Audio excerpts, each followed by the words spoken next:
Hello everyone, নখকনি নিয়ে আমরা যদি পার্সেন্টেজ বার করতে চাই তাহলে দেখা যায় 100টার মধ্যে 10 থেকে 12টা লোকই আমরা নখকনির সমস্যায় ভুগি। প্রায় প্রত্যেকটা বাড়িতে কেউ না কেউ এই সমস্যায় রীতিমতো ভুগে এবং লং টাইম ধরে চলে। এই নখকনির সমস্যা কিছু কিছু মানুষের ক্ষেত্রে জেনেটিক্যালি চলে, তার বাবার হয়েছিল বা দাদার হয়েছিল বা মায়ের হয়েছিল, তার ক্ষেত্রেই চলে আসছে একের পর এক। তার কিছু কারণ ডেফিনেটলি আছে, কিন্তু এটা একটা মেজর প্রবলেম। ছোট্ট সমস্যা কিন্তু আমাদের লাইফস্টাইল একটা বিশাল বড় হ্যাম্পার করে। স্পেসিফিক কিছু কারণ আছে যে কারণগুলো সব থেকে বেশি দায়ী এই নখকনির জন্য। আজকের ইম্পর্টেন্ট টপিক সেটা হচ্ছে ইনগ্রোইং টো নেলস বা নখকনি। একটা ভেরি ভেরি ইম্পর্টেন্ট, কেন হচ্ছে এবং তার সিমটমস কি আছে, হাউ টু প্রিভেন্ট, এবং অবশ্যই লাস্টলি ভেরি ভেরি ইম্পর্টেন্ট সেটা হোমিওপ্যাথি এর কি ট্রিটমেন্ট আছে। সবাইকে অনুরোধ করছি পুরো ভিডিওটা দেখার জন্য এবং ভালো লাগলে অবশ্যই শেয়ার করার জন্য। আমি doctor MDS Azam, consultant homeopathy physician, BHMS honours, medical officer, Kaliachak 3 rural হাসপাতাল। নখকনির ডেফিনেশন যদি বলি, এটার একটা মেডিকেল টার্ম আছে, সেটা নাম হচ্ছে অনিকোক্রিপ্টোসিস। সাধারণত দেখা যায় এজ অফ বিগ টো বা কর্নার অফ বিগ টো, অনেক সময় দেখা যায় এটা স্পেশালি ওই জায়গায় স্কিনটা ঠিকঠাক গ্রো করে না বা স্কিনটা অনেক সময় ইনগ্রো হয়ে যায়, ভেতরে ঢুকে যায়। তার জন্য সেকেন্ডারি কিছু ইনফেকশন হয়, তার জন্য এই সমস্যাটা বেসিক্যালি দেখতে পাওয়া যায়।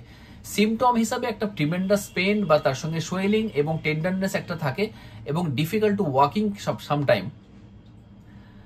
কজেসটা কি হয়, স্পেশালি কিছু কারণ আছে, তার মধ্যে সব থেকে ভেরি ভেরি ইম্পর্টেন্ট কারণ সেটা হচ্ছে ইমপ্রপার নেল ট্রিমিং। আমরা যদি ঠিকঠাক করে নখ ঠিকঠাক না কাটা হয়, সেটার জন্য সব থেকে বেশি প্রবলেম এটা হয়। অনেক ক্ষেত্রে আমরা নখটা বেশি কেটে ফেলি, এটা একটু প্রচন্ড শর্ট করে দিই, তার জন্য একটা সেকেন্ডারি ইনফেকশন, ব্লিডিং হতে থাকে। আমরা দেখেছি ব্লিডিং হওয়ার পরে ওই জায়গাটা পেন হয় এবং সেকেন্ডারি ইনফেকশন হয়ে এই সমস্যা অনেক সময় আসতে পারে। এবং দ্বিতীয় হচ্ছে টাইট বা পুয়ার ফিটিং ফুটওয়্যার। একটা আমরা শক্ত যদি অনেক সময় যে ফিট করছে না হয়তো আমাদের জুতো, সেটা পরলেও অনেক সময় হয়। তার কারণটা হচ্ছে যে এই প্রবলেমের জন্য বেসিক্যালি কি হয়, একটা কনস্ট্যান্ট শু এই পরার জন্য একটা প্রেস হয়, এটা কনস্ট্যান্টলি বুড়ো আঙ্গুলে প্রেস করে। এতে প্রেস করার জন্য একটা অনেক সময় সেকেন্ডারি ইনফেকশন, একটা মাইনর একটা ইনজুরি হয়, এতে সেকেন্ডারি ইনফেকশন কিন্তু দেখা যায়। মোস্ট কমনলি যারা ন্যারো বা হিল, খুব হাই হিল শু পড়ে, তাদের ক্ষেত্রে সব থেকে বেশি দেখা যায়, স্পেশালি ফিমেলদের ক্ষেত্রে সব থেকে বেশি এই প্রবলেমটা হয়। 4 নাম্বার হচ্ছে নেল ট্রমা বা ইনজুরি। অনেক সময় বড় আঙ্গুলে কোনো আঘাত বা ইনজুরি লাগার জন্য এই সমস্যা হয়। সাধারণত কাদের হয়, যারা স্পোর্টসম্যান থাকে, যারা খেলে, এবং স্পেশালি কারা খেলে, যারা ফুটবল খেলে বা হকি খেলে, তাদের ক্ষেত্রে সব থেকে বেশি এই ট্রমাটা বা ইনজুরিটা হতে পারে এবং এই সমস্যা তাদের ক্ষেত্রে সব থেকে বেশি দেখা যায়। জেনেটিক্যালি একটা ভেরি ভেরি ইম্পর্টেন্ট ফ্যাক্টর। যাদের হয়তো জেনেটিক্যালি একটা কার্ভ নেল থাকে, একটা বেঁকানো হয়তো নখ থাকে, তাদের ক্ষেত্রে সাধারণত বেশি দেখতে পাওয়া যায়। এটা জেনেটিক্যালি যদি রান করে, তাদের ক্ষেত্রে সব থেকে বেশি এই প্রবলেমটা দেখা যায়। 5 নাম্বার হচ্ছে পুয়ার ফুড হাইজিন। আমরা যদি ফিটটাকে আফটার শু পড়ার পরে বা অন্য কোনো সময় আমরা যদি ঠিকঠাক করে হাইজিন মেনটেন না করি, তাহলেও সেকেন্ডারি ইনফেকশন হয়ে এই সময়টা আসতে পারে। যেমন আমরা প্রথমত ওই জায়গাটা যদি ক্লিন বা ড্রাই না করি, তাতে সমস্যা আসতে পারে। এবং অনেকজনের ক্ষেত্রে প্রচন্ড ঘাম হয় এবং সোয়েট ময়েশ্চারের জন্য অনেক সময় সেই ঘামটা আস্তে আস্তে থাকার পরে, কনস্ট্যান্টলি থাকার পরে, বিটুইন ফিঙ্গারে থাকার পরে এই সমস্যাটা অ্যাগ্রাভেট করে ফাঙ্গাল ইনফেকশন হয়ে এই সমস্যাটা দেখা যায়।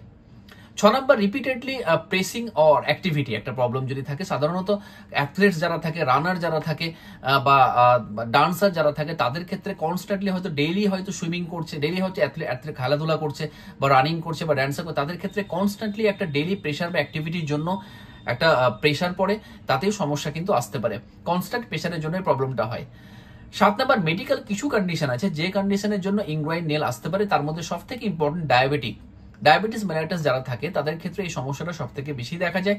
তার কারণ হচ্ছে তাদের ক্ষেত্রে ইনফেকশন হওয়ার প্রবণতা বেড়ে যায়, ফাঙ্গাল ইনফেকশন সব থেকে বেশি হয়। এবং এই নখগুলোতে যদি অল্প করে আমরা যদি নেল কাট একটু খুব শর্ট করে কাটি, তাহলে ব্লিডিং আসার পর থেকে যদি ডায়াবেটিক থাকে, তাহলে সেকেন্ডারি ইনফেকশন হওয়ার চান্সটা সব থেকে বেশি থাকে। যারা ওবেসিটি থাকে, তাদের ক্ষেত্রেও হয় প্রবলেমটা, তাদের ক্ষেত্রে সব থেকে বেশি দেখা যায়। Fungal infection, fungal nail infection is very very important. কারণ তার সাথে সাথে কি হচ্ছে, তার সাথে সার্কুলেটরি কিছু প্রবলেম যদি হয়, তাতেও কিন্তু এই সমস্যাটা কিন্তু দেখা যায়। এবং আর্থ্রাইটিস ভেরি ভেরি ইম্পর্টেন্ট। যদি দেখা যায় যে গাউট বা আর্থ্রাইটিস কিছু একটা সমস্যা হচ্ছে, তাদের ক্ষেত্রে এই ধরনের ইনগোইং নেলস বা নখকনি আসতে পারে। সিমটম কি কি নিয়ে আসে, লক্ষণ কি কি সাধারণত রোগীরা নিয়ে আসে? একটা মাইল্ড সিমটম, একটা পেন বা টেন্ডারনেস একটা থাকে, রেডনেস এবং সোয়েলিং থাকে, তার সাথে সাথে ওই জায়গাটা সেন্সিটিভ টু প্রেসার এবং একটা পাস ফরমেশন হয়, এবং সেটা এবং আফটার পাস বেরোনোর পর থেকে অনেক সময় পেনটা কমে, জ্বালাটা অনেক সময় কমে, ব্যথাটা অনেক সময় কমে। এবার একটা ফিভার থাকতে পারে, ম্যালিস থাকতে পারে এবং ডিফিকাল্ট টু ওয়াকিং সাধারণত দেখা যায়। যদি একটা সেকেন্ডারি ইনফেকশন থাকে, যদি ফুলে যায়, তাহলে একটা ডিফিকাল্ট টু ওয়াকিং আসতে পারে। এবার আমরা আলোচনা করব হাউ টু প্রিভেন্ট ইট। আমরা এটা আমাদের ন্যাচারাল প্রসেসে কি করে প্রিভেন্ট করব। আমরা সাধারণত কিছু যে কারণগুলো নিয়ে আলোচনা করলাম, তার সঙ্গে কিছু ফ্যাক্টর আছে, যে ফ্যাক্টরগুলো যদি আমরা ঠিকঠাক করে মানি, তাহলে এই নখকুনি বা ইনগ্রাইন টনেলস থেকে আমরা বিরত থাকবো। যেমন প্রথমত হচ্ছে যে আমরা যে বুড়ো আঙ্গুলের যে নখটা কাটি, অন্তত ট্রিমটা নখটা ঠিকঠাক করে প্রপারলি কাটতে হবে। কোনো রকম শর্ট করা যাবে না এবং একটা অ্যাক্রোশ করা যাবে না, কার্ভ করা যাবে না, যেন সেকেন্ডারি ইনফেকশন হতে পারে। অ্যাভয়েড কাটিং টু শার্ট, খেয়াল রাখতে হবে শর্ট যেন না হয়, এবং অবশ্যই জায়গাটা ক্লিন রাখতে হবে। যে নখের অন্তত ক্লিন রাখলে অবশ্যই ইনফেকশন হওয়ার চান্সটা কম থাকবে। দ্বিতীয় হচ্ছে wear proper fitting foot, specially shoe. আমরা চেষ্টা করতে হবে যেসব শু পরবো যেন ঠিকঠাক করে ফিটিং হয়। আনফিট শু বা ন্যারো শু আমাদের ক্ষেত্রে প্রবলেম আসতে পারে, একটা সেকেন্ডারি ইনফেকশন কিন্তু আসতে পারে, যেহেতু একটা ইনজুরি হতে পারে, তার জন্য সেকেন্ডারি ইনফেকশন হওয়ার চান্সটা বেশি থাকে। মেনটেন গুড ফুড হাইজিন, একটা ভেরি ভেরি ইম্পর্টেন্ট ফ্যাক্টর। আমরা অন্তত ডেলি কিছুক্ষণ বাইরে যাওয়ার সঙ্গে সঙ্গে যখন ঘরে আসবো, তখন অবশ্যই আমরা কিন্তু ভালোভাবে ধুবো এবং শুকাতে হবে।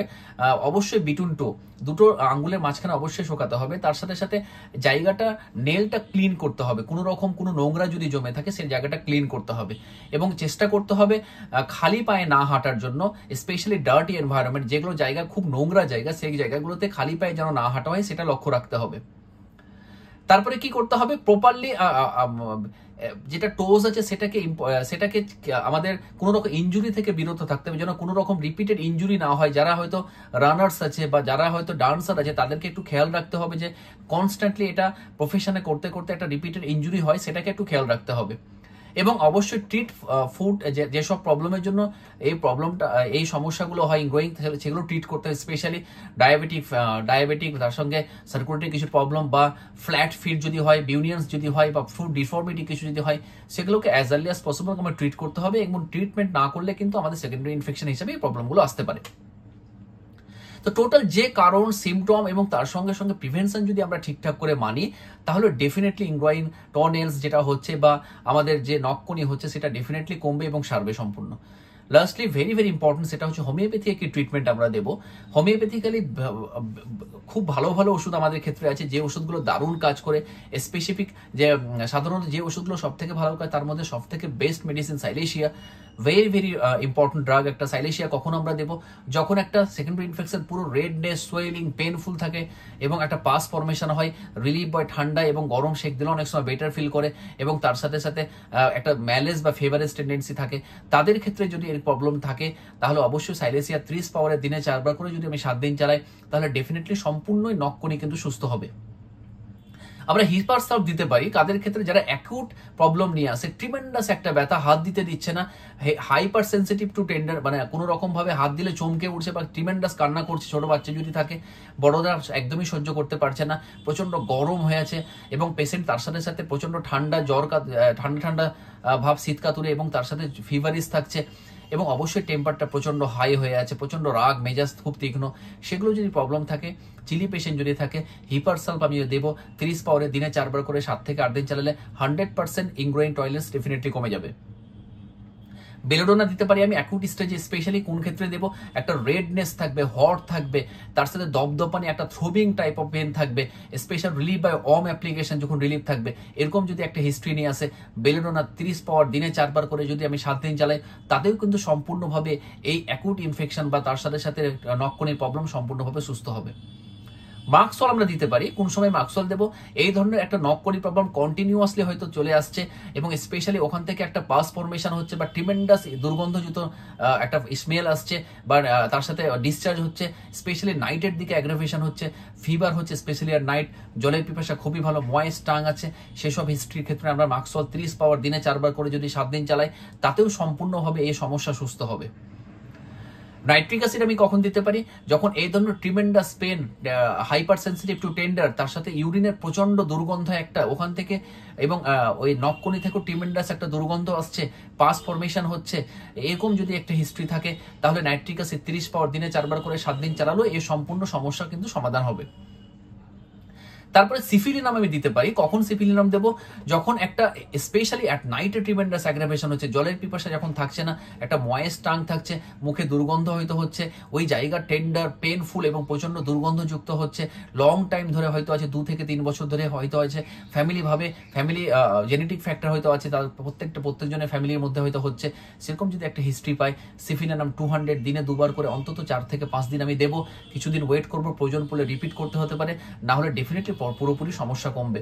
যদি মনে হয় আপনি কমেন্ট করতে পারেন বা নিয়ারেস্ট কোনো ডাক্তারের সঙ্গে কনসাল্টও করতে পারেন, হোমিওপ্যাথি কোনো কোয়ালিফাইড ডাক্তারের সঙ্গে কনসাল্ট করলে ডেফিনেটলি আপনাকে বেটার কোনো সাজেশন দেবে।